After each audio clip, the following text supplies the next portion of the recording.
Hi guys, Paige here, menswear designer, history, page 1, now working on page 2, you get it, yada yada yada. Today's show is not about anything in relation to what I'm currently doing, rather what's currently happening all around us. You've heard all about it. Yes, I am talking about CV.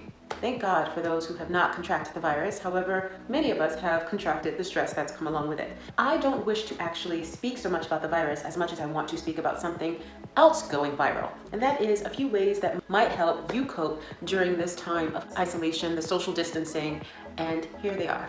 Number 1, breathing. Breathing is everything. I mean, you have to be alive in order to breathe. You have to breathe in order to be alive. To focus on breath is an essential part of relieving stress. So take a deep breath in, like so. Hold it. Then release. Again.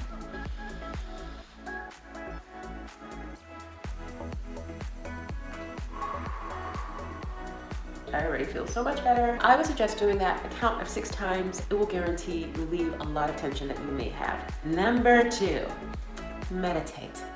Okay, so there are a few forms of meditation.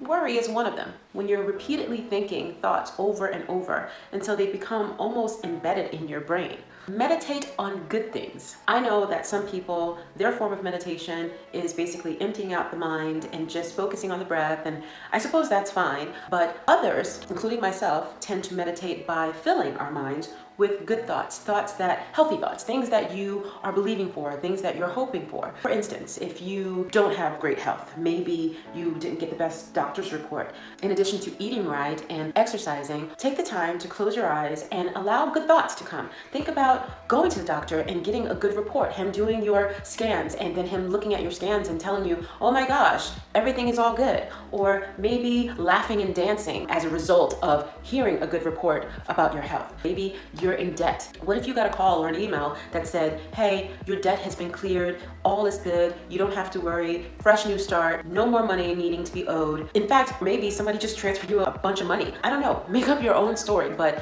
do it in a way that's idealistic for you. It's the equivalent of exercising your body. You go to the gym because you're expecting a certain result. You're not going once and then saying, hey, I'm done. No, it's a routine. You do it daily, or at least 4 times a week. It's just as important for us to look after our spirits as it is to look after our physical bodies. After all, you can't really have one without the other. As you're thinking these thoughts, your debt is cleared. Actually embrace and feel that feeling. Really understand what it will feel like when you are finally debt-free. The funny thing is, your subconscious mind cannot tell the difference between what's actually happening and what you're just thinking. Think about slicing a lemon and taking that slice and sucking on it. Is your mouth watering right now? Are you getting like some tingling sensations around here? Well, guess what? You're not actually sucking on the lemon. You're just thinking about it. There's a mind-body connection, so I would suggest 5 minutes a day, you're straight. Number 3, food. Comida.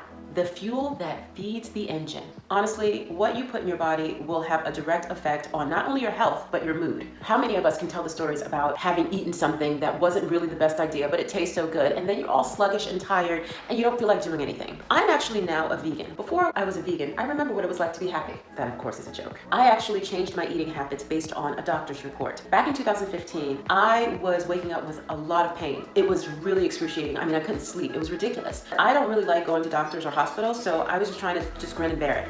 The next day, woke up, same pain. Then I decided, okay, if this is gonna continue, the next day I'm gonna go to the doctor. Sure enough, the next day, in the same amount of pain, again, could hardly sleep. Decided to go to the hospital, and when I went, they did an examination and discovered that I had what's called a fibroid. Fibroid, for those of you who don't know, is a non-cancerous tumor, and it was in my uterus. I was kind of freaked out, mainly because the doctors wanted to do surgery. I'd never been cut open, so I was a bit weary about this. Moreover, the timing really wasn't good because it turns out within a week's time, I was set to be going to Hawaii for the first time. Doctors were trying to schedule my surgery, and I said, I'm sorry, I cannot do this because I'm going to Hawaii in a week. To which the doctor responded by saying, do you want to be in pain while you're in Hawaii? To which I responded by saying, Hawaii is a healing agent. I think I'll be okay. So I left the doctor, and I really was desperate. I started doing some research, trying to look up natural ways in which I could potentially get rid of these fibroids. Lo and behold, it was all in the diet. Basically eliminate all dairy, meat, fish, however, was okay. Therefore, I decided to call myself a vegan. And I'm someone who goes full force. I don't gradually get myself into place. No, it's like I knew that in order to feel better, in order to potentially get rid of these fibroids, I would need to change my diet. And that's exactly what I did. The very next day, I bought a blender. I started making smoothies like nobody's business, putting eating greens, fruits, vegetables, anything and everything that was actually good for my health, generally plant-based, non-processed foods. And what do you know, the first night after having my new diet, I was able to sleep like a baby. The pain subsided within a day, 2 days, I think, at the very most. I pretty much became a vegan from there on out. And then eventually I became a vegan as of last year. And that was in large part due to the Netflix documentary Game Changers. It changed the game for me. Number four. Number four is actually about the news, Corona itself, that being a huge part of our world right now. It's truly hard to turn anything on without being bombarded with news about this virus. So I say, if you have to endure this news, why not actively search for good news that gives us hope? For instance, China has closed down its last CV hospital because there are not enough cases to support it. Oh, what about this? A 103-year-old Chinese woman just recovered in 6 days from the disease. 6 days, 103. Talk about it. But this is not the kind of news that's going viral, is it? In addition to potentially searching for good news regarding CV, how about just searching for good news in general? I just like searching for good news, like I actively do it, because it brightens my day. Random stories about faith. Maybe this is something you might consider doing. I tell you, it will do so much for your soul, so much for your well-being, so much for your mental health. And last but not least, be grateful. It's really dangerous to become so familiar with your blessings that you stop recognizing just how blessed you are. Therefore, I also would like to recommend 5 minutes again each day and just writing down or maybe stating out loud 3 things that you're grateful for. It can be the simplest of things. Like for instance, I'm so grateful for my fingers.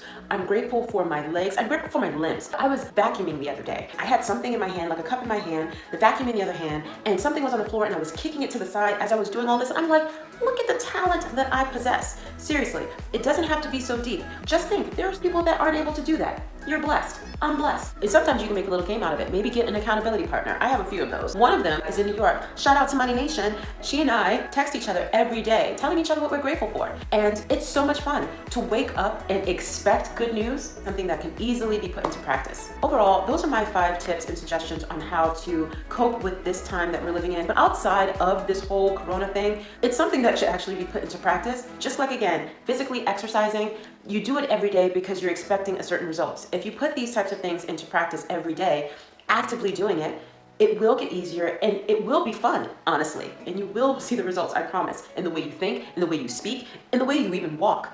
I do hope that you enjoyed my 5 tips. If there's anything that you'd like to suggest, please write it down in the comments. I'd love to read them. I'm always looking for new ways in which to improve my health, both physical and mental. I'll also be sure to include some links that I think might help you guys in your journeys. Until then, thank you so much for joining me.